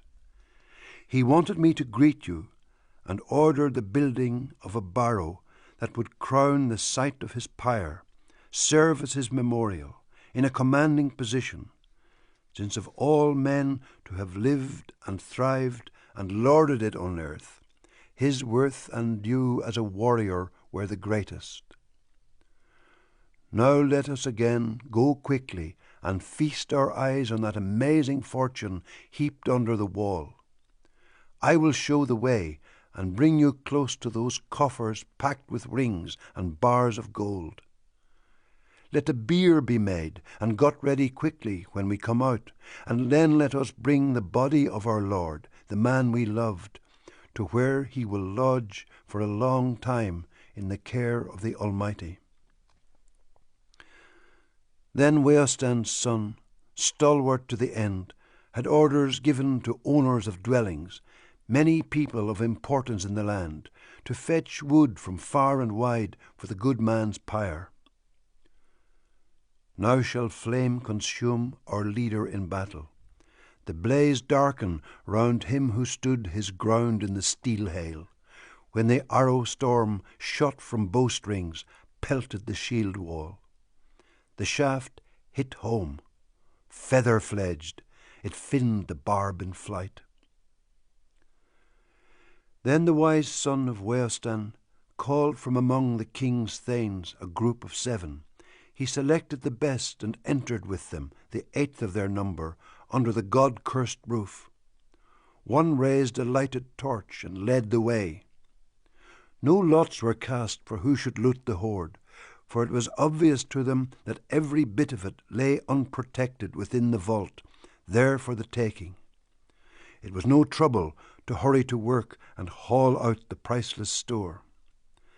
They pitched the dragon over the cliff top, let tides flow and backwash take the treasure minder. Then coiled gold was loaded on a cart in great abundance, and the grey-haired leader, the prince on his bier, was borne to Hronesness. The Geat people built a pyre for Beowulf, stacked and decked it until it stood 4 square, hung with helmets, heavy war shields, and shining armour, just as he had ordered. Then his warriors laid him in the middle of it, mourning a lord far famed and beloved. On a height they kindled the hugest of all funeral fires. Fumes of wood smoke billowed darkly up. The blaze roared and drowned out their weeping. Wind died down, and flames wrought havoc in the hot bone house, burning it to the core. They were disconsolate, and wailed aloud for their lord's decease. A Geat woman, too, sang out in grief. With hair bound up, she unburdened herself of her worst fears, a wild litany of nightmare and lament. Her nation invaded, enemies on the rampage, bodies in piles, slavery and abasement. Heaven swallowed the smoke. Then the Geat people began to construct a mound on a headland, high and imposing, a marker that sailors could see from far away, and in 10 days they had done the work. It was their hero's memorial. What remained from the fire they housed inside it, behind a wall as worthy of him as their workmanship could make it. And they buried torques in the barrow, and jewels, and a trove of such things as trespassing men had once dared to drag from the hoard. They let the ground keep that ancestral treasure, gold under gravel, gone to earth, as useless to men now as it ever was. Then 12 warriors rode around the tomb, chieftains' sons, champions in battle, all of them distraught, chanting in dirges, mourning his loss as a man and a king. They extolled his heroic nature and exploits, and gave thanks for his greatness, which was the proper thing, for a man should praise a prince whom he holds dear, and cherish his memory when that moment comes when he has to be convoyed from his bodily home. So the Geat people, his hearth companions, sorrowed for the lord who had been laid low. They said that of all the kings upon the earth, he was the man most gracious and fair-minded, kindest to his people, and keenest to win fame.